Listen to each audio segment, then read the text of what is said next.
Hello সবাই, কেমন আছো? আশা করি ভালো আছো, আমিও ভালো আছি। তো আমরা ছোটোবেলায় শুনেছি যে বৃষ্টি পড়ে টাপুর টুপুর নদে এলো বান, শিব ঠাকুরের বিয়ে হলো তিন কন্যার দান।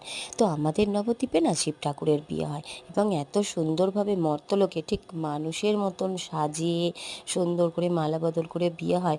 আর অন্য কোথাও হয় কি না জানি না, যদি অন্য কোথাও হয় তো আমাদেরকে জানাবে। আমি তাহলে সেই ভিডিও পাঠাবে তোমরা বা আমাকে জানিও, তাহলে আমারও দেখার ইচ্ছা থাকবে। তো যাই হোক, দেখতে পাচ্ছ এটা আমাদের হচ্ছে নবদ্বীপের বুড়ো শিব বলে আমাদেরকে। আমরা সবাই ছোট থেকে শুনে আসছি বুড়ো শিব অনেক প্রাচীন শিব। তো এই শিবকে এখন সাজানো হচ্ছে খুব সুন্দরভাবে। তারপর বরবেশে সাজিয়ে তাকে নিয়ে যাওয়া হবে ইয়েতে করে, চতুর্দোলায় করে। তারপর মা পার্বতী আসবেন, মা পার্বতীর সঙ্গে মালা বদল করে সাত পাক দিয়ে মহাদেবের বিয়ে হবে। তো কে কে দেখেছো এরকম মহাদেবের বিয়ে?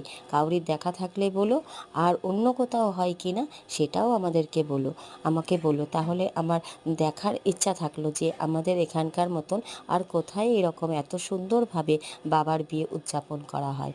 তো সবাই বলো হর হর মহাদেব। সবাই ভালো থেকো, সুস্থ থেকো। আবারও একটি ছোট্ট ভিডিও নিয়ে কোনোদিন হাজির হয়ে যাব তোমাদের সামনে।